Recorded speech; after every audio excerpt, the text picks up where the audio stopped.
Would you like to sell more at trade shows or create a viral video that catapults your revenues?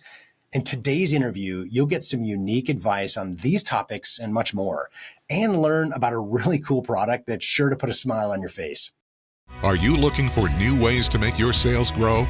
You've tried other podcasts, but they don't seem to know. Harvest the growth potential of your product or service as we share stories and strategies that'll make your competitors nervous. Now, here's the host of the Harvest Growth Podcast, Jon LaClare. Welcome back to the show today. I'm really excited to be speaking with Eric Barnhart. He's the founder and the inventor of Boomin Belts. They were previously known under Boomin Belts when they initially launched, if you've heard of that. It's a super cool product that he's developed, but also a really interesting story behind his early go-to-market strategy and how he found success really out of the gates. And of course, now we're in the middle of growing the business and taking it to the next level. But Eric, I want to welcome you to the show. Thanks for taking the time today. Jon, thank you so much for having me on. Absolutely. So I'll let you describe really what are Boomin Belts. Right. So the Boomin Belt that I came up with the idea and launched is the world's first Bluetooth belt buckle speaker. And so just kind of saying that out loud, I think there's a lot of folks that I've chatted with, they kind of have their own idea of what that is in their head. And so, I play a lot of golf, and we typically listen to a little bit of music on the golf course, respectfully in the cart. And I was playing with some buddies, and one of them took his phone and hit play on Spotify, stuck it on his in his pocket, and walked up to the green. And I said, "Where's that music coming from?" He said, I got my phone in my pocket. One of the other guys in the group played a little Major League Baseball. And so quickly I started thinking, man, how cool would that be if we could have our own walk-up music to the tee box, similar to a baseball player in the bigs. And so that's kind of how the idea came up, and was thinking, okay, well, what would that look like? How would that actually work? And so that's where I was like, well, if I could wear it like a belt buckle speaker, it wouldn't get in the way. You could swing, not have to worry about getting in the way of your swing or anything you're doing activity wise, and it would just kind of seamlessly be integrated in your everyday life because you're carrying it with you, and it sounds amazing and not something that's stuck in your pocket.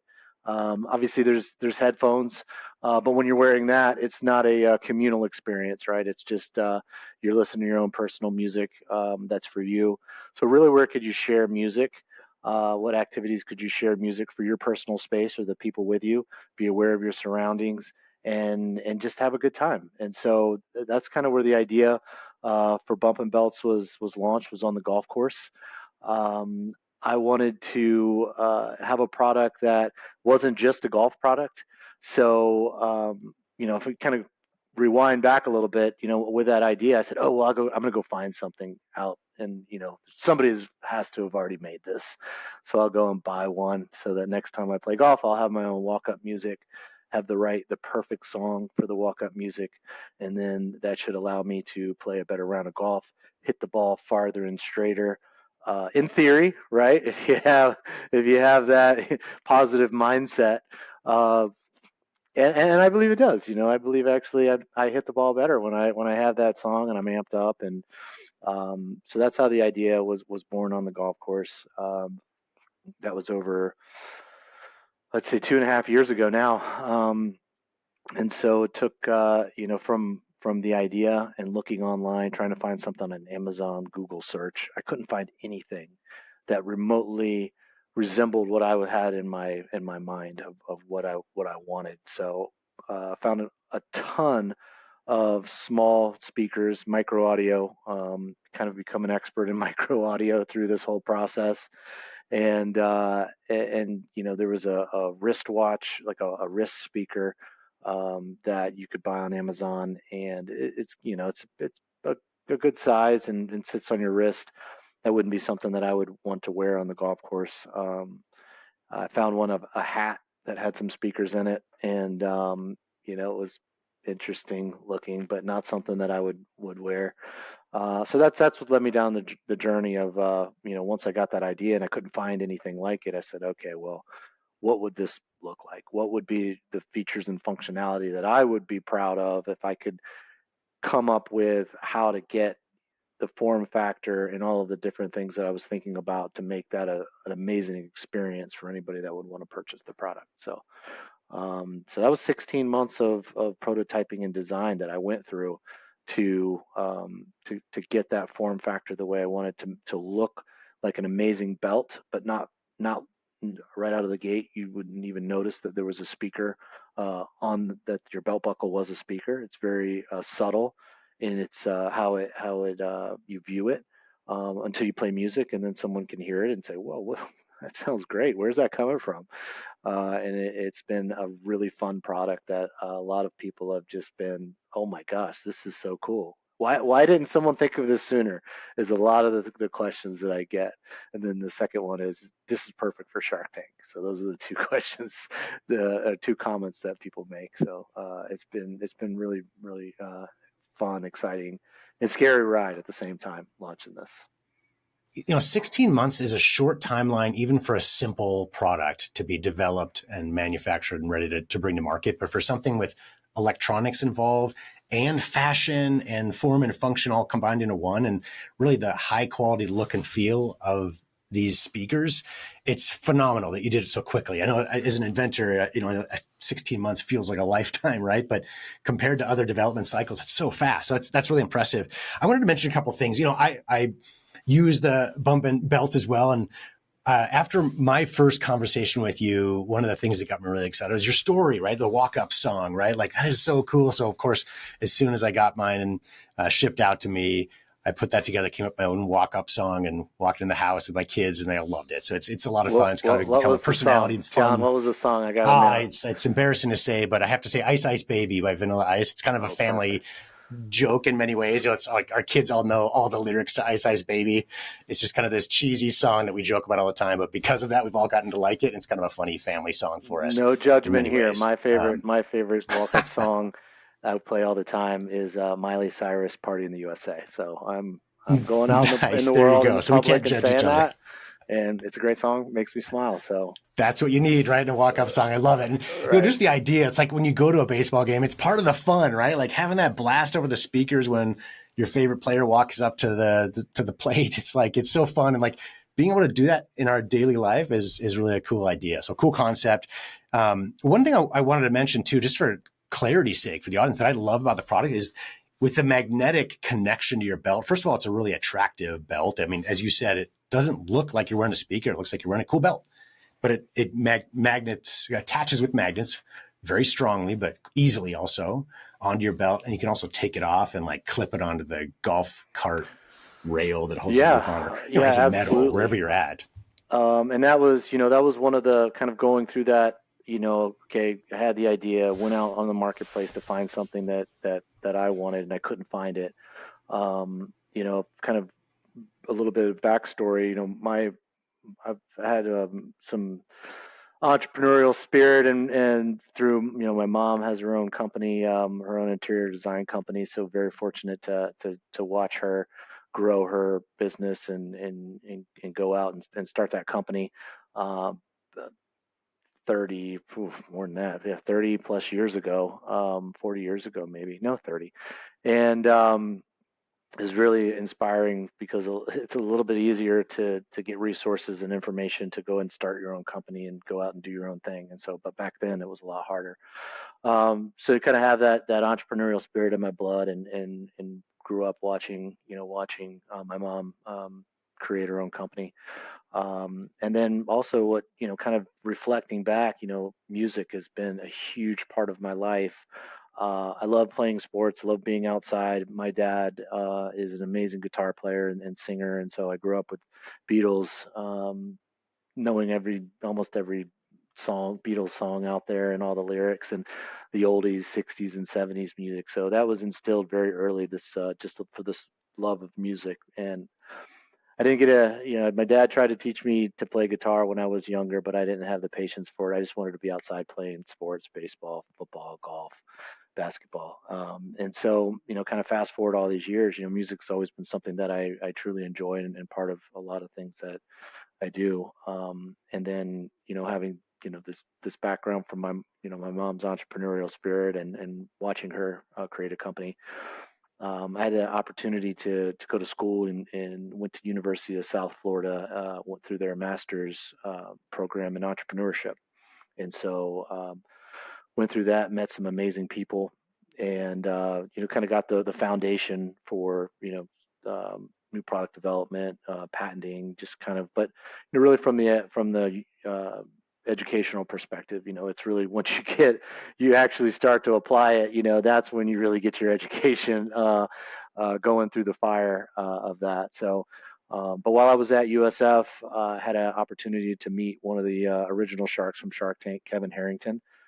Lives in St. Pete. My wife and I were living in St. Pete at the time. And I reached out to him, just cold called him and said, hey, I'm going through the entrepreneurship program out at USF. At the time, they were number 4 in the nation, and just asked if he would be generous enough to give his time and come speak to the class. And I met him, and we instantly hit it off. He loves to play golf. I love to play golf. So we started getting together and playing golf pretty regularly. He came and spoke to the class. It was really exciting to see how that was received by the students. So I've been friends with him for over 15 years, and so when this idea had gotten to the point where I couldn't go to sleep without thinking about, go to bed without thinking about it, or wake up without thinking about it, and I was like, okay, is this just going to be an idea that I talk about? Hey, I had this idea one time, or am I actually going to take that leap of faith and the risk and overcome the fear that I had to launch a company and put myself out there, and time, energy, and money. And it was a scary step. One other use that I really like about the Bumpin' speakers or Bumpin' Belts is, for me in Colorado, you and I talked about this, is hiking, right? So very different from Florida, but around here, that's kind of our outdoor activity that most people do, like climbing or walking up mountains, really, small ones for my sake, whatever. But being in the outdoors, I've kept my phone in my pocket, playing music, even at a small low volume, because it keeps the bears away, mountain lions, they don't really want to approach you. So just having a little bit of noise, at least the last thing you want to do is walk through the woods or on a trail with your family and be really quiet, right? You want to make sure that they hear footsteps, they hear you talking, or some music playing. And it's super cool to have the speaker on your belt projecting this much better sound than your phone in your pocket or whatever it might be. And we're just getting into hiking season now as we approach summer, so I'm super excited to use it. And as you mentioned, a lot more uses for the product as well. I want to shift gears a little bit and talk about the marketing or the business side of the product. One of the first things you did was you launched the product at the PGA show. So can you talk a little bit about what were your learnings at a very specific trade show like that, and how did it help propel your business? Yeah, so obviously coming up with the idea in golf and having a love for the game for so long, you have to launch in a space, and so I came up with this idea on the golf course and have some relationships in the golf space. So it just kind of made sense to let's start with golf, right? Music in golf can be a little divisive depending on kind of who you're talking to. Over the years, it's gotten more prevalent where there's music in the golf cart. Again, my thought behind that is I'm not going to be the loudest speaker out there. I want it to sound amazing, but just for your personal space and not impede or encroach on anyone else's experience. So the PGA show was kind of like, it's in my backyard. It's in Orlando, and it's like, okay, this is a great conference. There's a lot of great products that launch in golf, ranging from the gamut from all over the place. So went to the PGA show just mainly that was one of the goals that I had on the calendar of say, hey, okay, if we finish, looks like we're wrapping up prototype and design right around end of the summer, kind of bled into September, October. But, having Mike and Derek Locker as, in my corner, they have manufacturing relationships that they've established for over the last 30 years with the company that they own, Cozy Baby. So they have a lot of trusted relationships.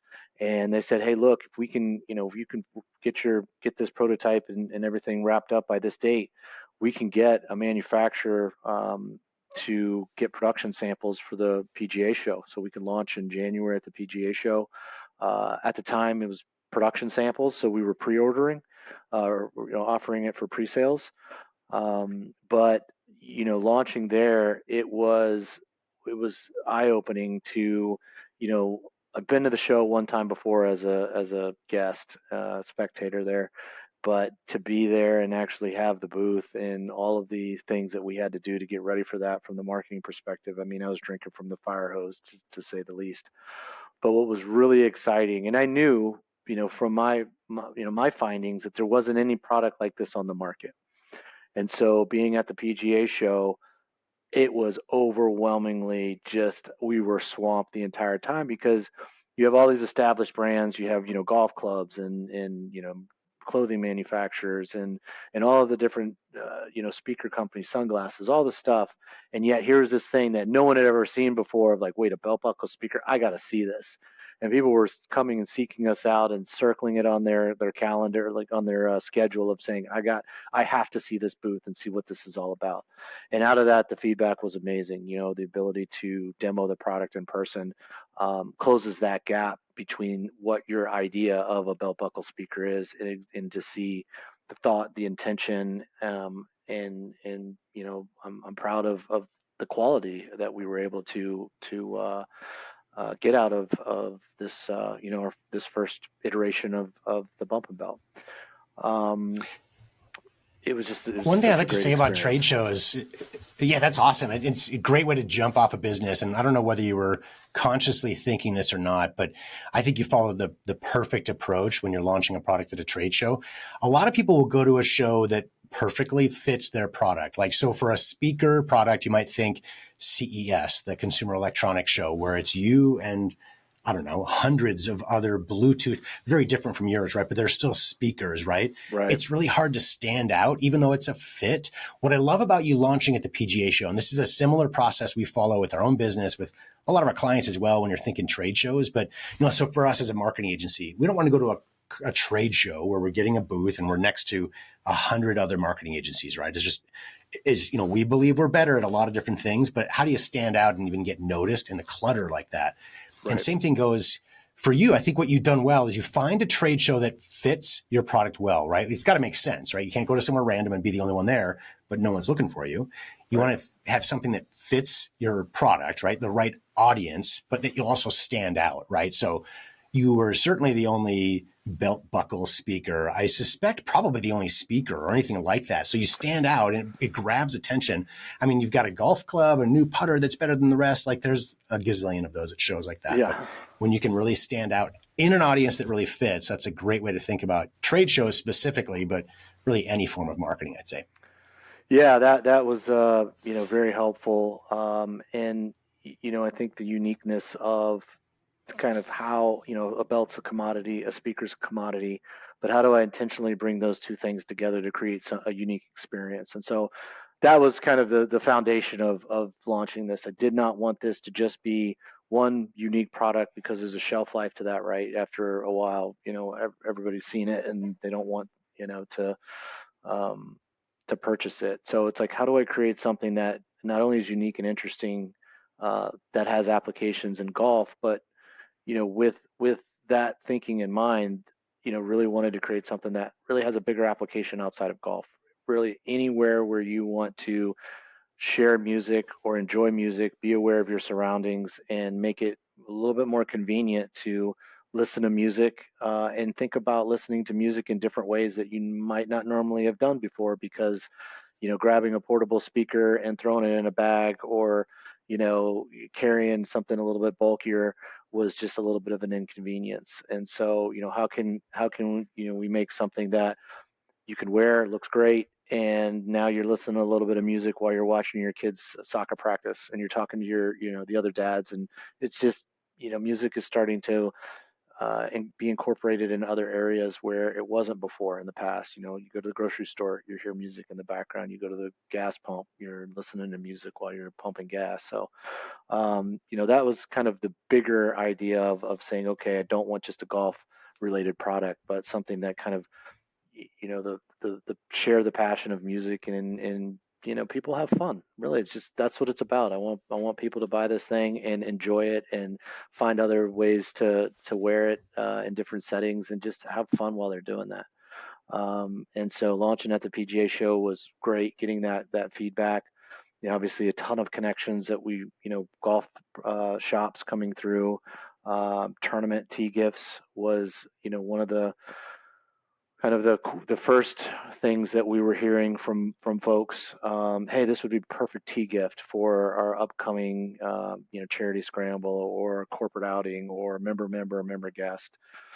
So we're just scratching the surface. I mean, we got our inventory in July of 2023, so not even a year. And the majority of our business, a couple conferences, went to the PGA show again in 2024, and the PGA headquarters meeting in December of 2023. So really three conferences that we've been to all around golf. But I'd like to move a lot quicker. It just, as kind of we've chatted, it's a marathon, and finding the working on the business and in the business at the same time, being a small startup and wearing all of these hats. You can only do so many things, so but we have big plans to expand into other markets, outdoor related markets. Pickleball is another big one that we keep getting feedback from folks. Construction industry. It's been interesting to have folks come back to and say, "Oh my gosh, I own a construction company. This is perfect for the job site. You can listen to music, be aware of your surroundings. You can talk to the other coworkers, the other construction site members, and it's safer than having your headphones in, or a big speaker in the middle of the house that's blasting music. So it's just cool, when you people get that, and then their mind starts going. So Absolutely. So last thing I want to talk about is success that you've had with running a viral video. Very early on in your tenure, as you launched this business, you had a video that really went viral on social channels. So first of all, let me share it with our audience. So take a look at this video. I don't know what you heard about me, but if you can't get a dollar out of me, you gotta let no birds you can't see. Then I'm a... I don't know what you heard about me, but if you can't get a dollar out of me, you gotta let no birds you can't see. Then I'm a... A shorty, she in the club, she dancing for dollars. She got a gang for that Gucci, that Fendi, that Prada, that BCBG, Burberry, Dolce and Gabbana. She feed them fools fantasies, they pay her 'cause they want. All right. So, Eric, you shot that video yourself. And I think one of the important things for our audience to realize or understand about marketing today versus 10, 20 years ago is not every video needs to be of the utmost premium quality. And I say that as a video producer, right? We've produced hundreds of national TV spots over the years, and there's a place for it, right? Most campaigns, especially as they grow, whether it's TV or digital, you've got to have some premium videos as you build your business. But in the early days, you can get away with call it gritty or real videos, especially when they realize, hey, this is the founder, they're involved in it or whatever it might be. And so there's certainly a place for it. And you saw it go viral, but you also saw it drive sales. Can you talk a little bit about your own process? Because your background is not video marketing, right? Being a video producer, but you put something together pretty compelling and fun, and it really drove a difference in the sales and earlier your business. So how'd you get that done? Yeah, so obviously launching a product, and we direct to consumer, used Instagram and social media predominantly for sharing pictures of my family and things we were doing and keeping up with other folks. So aware of that, and but my background is not social media, nor making things or being good at videos going viral. But yeah, I think one of the things that kind of started to do prior to getting the production sample that I could actually hold physically, take out to the golf course and try it out, was looking at other content in my space and how they were doing it. And the biggest thing is authenticity, right? And so you kind of with your phone and social media, you can create a window into your world like never be seen before in the history of marketing and media, right? Prior to social media becoming more prevalent. So it was like, okay, well, what are the things that I see that I like, right? And I created this thing on playing golf, and I wanted to take my own walk-up music to the tee box. So as soon as that thing the speaker arrived, I got it. It was like Christmas for me. And my wife and I and the kids went to the golf course, played 9 holes, and I was, my wife was filming. I was like, okay, just, start, on a close up of the speaker so we can show what it looks like, and then I'm going to take it off, put it on my belt, and show that it's magnetic, it magnets to your belt, and then I'm just going to walk up and hit a golf ball, and and post it and see what happens, right? And so I wish to say that I knew how to make every video go viral. I don't, but very quickly I think that the uniqueness of what is this thing? Oh, wait a minute, what's this guy doing? And I had more of my loud golf shirt, to add some more flair, if you will, to the video. And then obviously getting it playing music, it was like this unique experience that and I think I out of the gate I just quickly wrote something that was a really good hook, and you only have people's attention for less than a second or 2 seconds before they scroll on to the next thing. And I just wrote, I wanted my own walk up music to the tee box, so I invented this new product, and it blew up. People were posting and sharing and commenting, and very quickly you got to realize you got to have thick skin, because now it's not your friends and family going, "Oh my gosh, this is so great that you went to the beach. I haven't seen you guys in a while." You have great comments, and then you have people that just love to say whatever they want to say, and so it's like, hey, wait, I didn't hit the ball into the woods.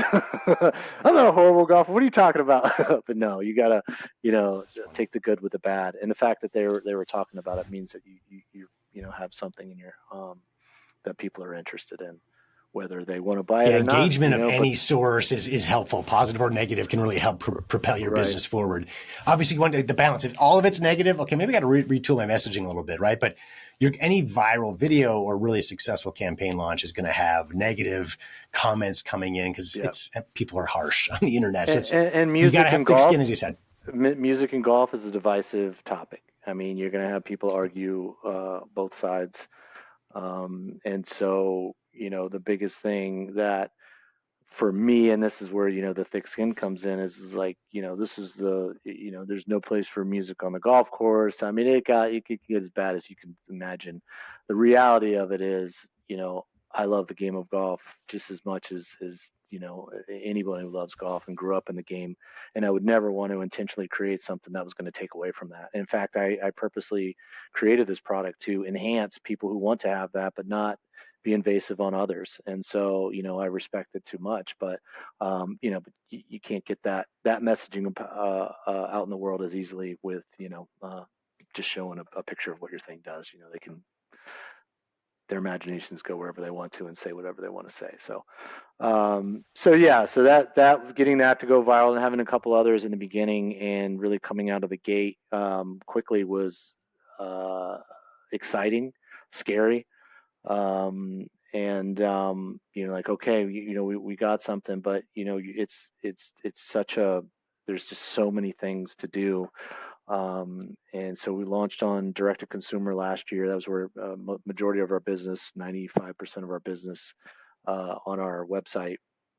It's bumping speakers now, but we were Boomin Belts, and we were rebranding to Bumpin' Speakers, because we launched as Boomin Belts with one product, but we have a second product that came up with, and really my focus is trying to intentionally design products around what I think is one of the most versatile speakers, being that it's magnetic in its form factor, so that you can take music with you in different ways. So if you're not a big belt person, or you got a ton of really nice belts that you love, and this wouldn't be one in your arsenal, then you might be interested in the tumbler with our speaker, and it interchanges between the belt, same speaker belt, and the tumbler, and now we can hopefully open up the market to both male and female customers. Belts tends to be a little bit more male targeted demographic, with kind of the size, thickness of the belt, so that it has a secure, the buckle is wide enough and secure so that the speaker can sit securely magnet onto it, or into it. So yeah, we got this is a prototype. You guys are seeing it for the first time here, of our tumbler that magnets into the side, and as you can see now, it's intentionally designed into the cup. I don't have the lid on it right now, but and so now when it's in a cup holder, you can easily hear the music. It's water resistant. Take this out to the beach, boating, camping, hiking, biking. Well, probably not biking, but camping and hiking.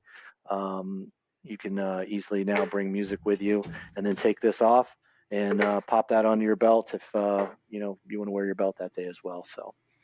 That's awesome. Yeah, love to see the continued product development. I want to mention one thing for our audience sake, because I think it may have been, I want to make sure it's clear, not one of the nuances, but you kind of alluded to this as you talked about viral videos a little bit. So you had a couple of videos go viral, really drove the early success of the business.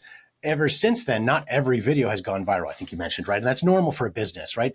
For you, it was great because it was kind of, to keep things simple, videos number 1 and 2 were fantastic and had virality, and maybe 3, 4, 5 didn't, right? Other businesses may launch videos 1, 2, and 3 and nothing hits. And then video 4, video 5 starts to hit and really become viral. So something to think about when your viral video marketing or just general video marketing strategy is it comes down to variety. So there's really, I would say, 2 ways to make a really successful viral video marketing campaign. One is big spend, right? So everyone always mentions the Dollar Shave Club, like that video of the owner walking through the factory, and everyone's seen it. It's been millions and millions of views, right? What they don't think about is like it didn't just put that on YouTube and it generated millions of views, right? There was a lot of money that went behind it, a little bit in production, but really in buying media initially and really propelling it forward. So that's one way. The other way is by true virality, right? By having it spread on its own. It takes some skill, but also a little bit of luck, right? So it's a game of variety. So I encourage everyone, as you think about video marketing strategy, is don't just put all your eggs in one basket with one video and if it works, great. If it doesn't, I'm done. Right? There is a game of getting variety and volume in there because it may be video 3 that really takes off, right? So don't quit after video number 2, for example. So for you, it was great. It was one of the early videos, but it does take volume. Some will take off and they'll be spot on. And it's a little bit hard to predict. And there's a science behind, the types of videos that work in general, but there's still a game of learning truly as you go. I do want to mention to our audience. Oh, go ahead. I was just going to say you hit the nail on the head. We kind of stumbled into the first one going viral and thinking, okay, well this will be easy, right? And it's not. And there's a lot of noise, if you will, or a lot of people that are vying for your attention and eyeballs on social media for various reasons. And so, but one of the things that's really difficult, I'd say for me, even still, is getting out of the mindset of like, okay, I'm working on this. I have all these things that I'm working on, and now I got to go. I'm going to go make a video, right? And something that's entertaining and engaging. That's tough because I want to take some thought and consideration into it, to create something that's interesting and different. But you're not going to hit a home run or even you may even have a base hit. You may strike out on a lot of them, but just getting, I encourage to look, if it's outside your comfort zone, there's going to be a lot of things if you're an entrepreneur or wanting to be an entrepreneur that's outside of your comfort zone, and you have to embrace it, right? You have to embrace it. You are going to be uncomfortable. And, Jon, this isn't the first time you've done a podcast interview, and you're amazing. And I'm sure if you go back in your catalog and look at the first time you did, there's some things that you see that maybe most people wouldn't, but say, oh, okay, but that repetition and just keep doing it and keep at it. And, putting in those, the 10,000 hour mantra, and just keep putting it. You're going to look back and, at some point you're going to get better at it. And the average video, if your goal is to get eyeballs on it, or your goal is to get someone to click through and to sign up for a sign up on a form for some service you provide, or book an appointment, that's going to get better as you start to learn from what's working, what's not, and just continuing to do it. The biggest thing too that I'd say is people want to see authenticity, right? They want to see who you really are. So if you're consistently trying to post stuff, and it can work. I mean, I'm not saying this is a hard, fast rule, but if you're constantly, it's like production this, and you're trying to sell that, people are going to start flipping through it after the newness wears off. So how can you post stuff that is letting people to see inside that window in your life and the authenticity that comes with it. And that's tough too, right? Because there's like, I don't want, everything in my, I want some of it's mine. Like, I don't want to share that with the rest of the world. But, um, when you're out there and you're trying to launch something and that's your baby, you need to start to kind of think about how can you connect with that person, and being authentic is kind of one of the stronger ways to do that. This has been a lot of fun. So thanks for taking the time. I know how busy you are running your business with all that you have going on in your life. So I appreciate you taking this time to share your story with our audience. I do encourage our audience, please go visit boominbelts.com. That's spelled BOOMINBELTS.com to learn more, to see his line of products and all the work that he's done. Check out his video. You can follow on Instagram and Facebook and other platforms as well. Eric, thanks so much again for joining the show today. Thank you, John. Thank you so much. Did you know you can meet with a member of my team absolutely free for a 30-minute strategy consultation? We've launched and grown hundreds of products since 2007 and learned some of our strategies while growing OxyClean back in the Billy Mays days. We're here to help, so please go to harvestgrowth.com and set up a call if you'd like to discuss further.